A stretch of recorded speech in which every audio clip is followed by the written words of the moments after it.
Hey, welcome to the One Piece at a Time Distilling Institute with your host, the alchemist of Indiana's Black Forest, Alan Bishop.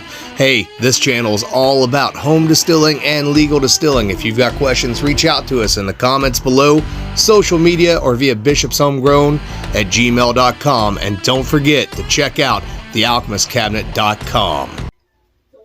What's up, guys? Welcome back to the One Piece at a Time Distilling Institute. So today we've got a mash tun question that was actually sent to me from Cyrus at Still in the Clear via Michael M. So he had reached out to Cyrus at Still in the Clear, and Cyrus said that he should reach out to me with the questions below. Any feedback would be greatly appreciated. So let's get into his email. Let me get past the Cyrus stuff here. I apologize. So thank you in advance and sorry for the long email. I've been following your channel for some time and always appreciate your excellent content. I needed to phone a friend on this question regarding the size and type of mash tun you would recommend. I know, loaded question. To give you a better understanding, I currently have a 200-liter full copper pot still. Got really deep into this hobby, laugh out loud. Yeah, it's a pretty good size. That I designed in order to make 5-gallon batches, since the barrel mill cooperage I prefer makes the smallest barrel in 5 gallons. I've used 1-gallon barrels from the barrel mill in Arkansas with great results, but trying to target the specific flavor profile of Garrison Brothers. Well, that's interesting. I'm curious if you're using also, I know they use white corn a lot, and of course in that Texas heat, they're getting a lot of extraction out of their barrels for sure. So it's a very oak forward, somewhat tannic sort of whiskey, as opposed to traditional Kentucky style bourbon. So in the past, I've used a 20-gallon spike brewing kettle with custom-made strainer basket from Utah Biodiesel Supply. Never heard of that one. That's cool. I'd cook the corn, convert with artificial enzymes, drain, reheat, then add malted barley and rye, and cook pretty much like a reiterated mash. I'm trying to make a large enough wort batch, probably 50 gallons or more, all grain, and a pinch of dextrose if needed to up the specific gravity. I've used the false bottom with electric element, scorched easily and clogged easily, and finally switched to direct fire and strainer, basket with 0 scorching issues and some clogging. You would also have to use a ratchet hoist to lift the strainer basket full of mash. Yeah, that's going to be a lot of weight there for sure. I've done some steeps like that are not a lot of fun to get the grain out of. I noticed that you mentioned you had some clogging here, so I don't know if you've tried to mix any of your grains specifically with rice hulls, because that's going to help you drain that stuff off a lot easier. If you're making a true wort, I presume you're probably already doing that, but it's worthwhile to get you some rice hulls if you are not doing that and add those in, because you're going to get better drainage that way. And I do agree with you. I have had much better luck with open fire as opposed to an element in sort of situation when making a mash like that, obviously. So after all that said, I'm looking into an insulated 250-liter mash tun with false bottom and agitator using oil to heat up the mash, or alternate option, a direct fire propane 75-gallon mash tun with false bottom from Stout Kettles. I also need to incorporate an agitator, as I have to use a drill, or I have used the drill in the past, which you know is pretty exhausting.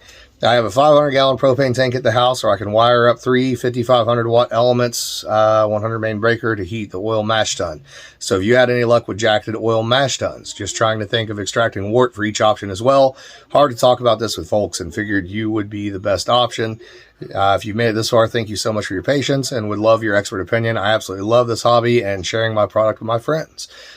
So I don't have a ton of expertise with oil driven cookers. However, I do have friends that do have oil driven cookers, and they speak highly of them, just like the oil jacketed stills that they have. Now these particular cookers, they are electric, and they do have the elements into the heating jacket, which is filled with oil at that point to heat the stills and or to heat the cookers. They seem to work really well. They're fairly efficient. The last time I talked to somebody that had one of any decent size, they said that, their heat up time to 190 was about an hour and 20 minutes or so to get there, which is pretty quick. I mean, you're looking at an hour at least anyways, even with steam jacket. So, as far as that goes, that's nice. And as well, if it's jacketed, you then don't have to worry about scorching. Now, as far as the lautering, not being a beer brewer, I don't have a lot of information I give you on lautering on that scale or what you're going to want out of that. I can tell you, you're going to want a pretty heavy agitator to do this work with, regardless of whatever option that you go with, because you're going to have a pretty heavy mash bill if you're trying to imitate what Garrison Brothers is doing, especially if you're trying to do it with a wash as opposed to solids, because, you know, they are going to run all of their solids into the still as opposed to what you're probably going to do at home, which is just running the wash in the still. Running that wash is going to give you a lighter flavor.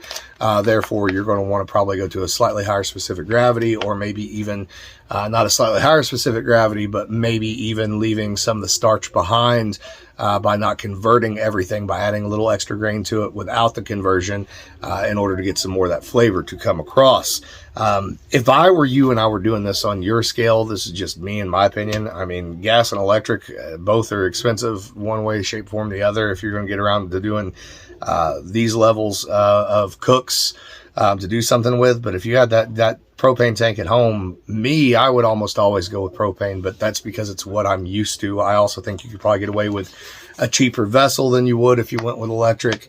You could probably make do with some stuff that you could find. The big thing is going to be finding that false bottom that you can put into whatever tank that you're going to use in order to be able to lauder this the correct way and not have it clog up on you, not have it become a giant pain in the ass. And as you said, finding a way to get those grains out of there with a winch or whatever you need to do to get it out of there is also going to be a pain in the ass. But yes, the jacketed oil mash tuns, there's nothing wrong with them. And if you can find a good one, go for it. I know there were some decent ones coming out of China at one point in time. I can't remember the name of the company. They do make a very specific oil that you can use in those. One of the big problems with the oil jacketed stills and or mash tuns is that if you use like the cooking oils and stuff like that, you get an odd smell that comes across with that. Not in the distillate, but the distillate can pick that smell up. But there are some oils that are made specifically just for those purposes. Or, you know, if you're not going up to, 212 on your cook, you're only going to 190 or so, you could even potentially fill that thing up with water and get to where you were needing to go, more than likely, to get your cook done, etc. So that's definitely an option that you could look at and put into use for sure.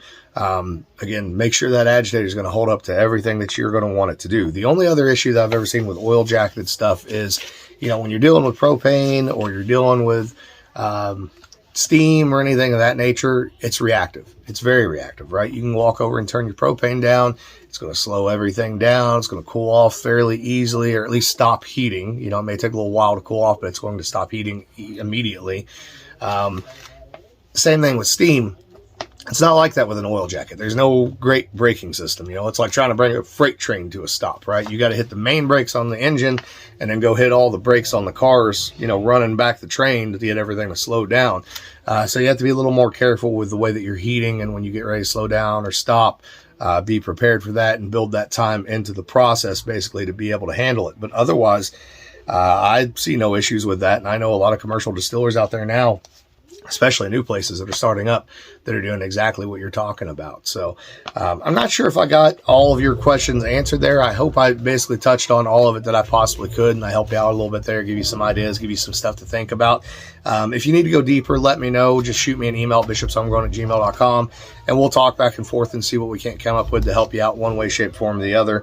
But it sounds like you take this hobby pretty seriously, man, and there ain't nothing wrong with that. So I look forward to hearing from you and seeing how everything works out for you, and glad to help out where I can. As always, if you guys have questions, bishopshomegrown@gmail.com, YouTube comments below, and or social media.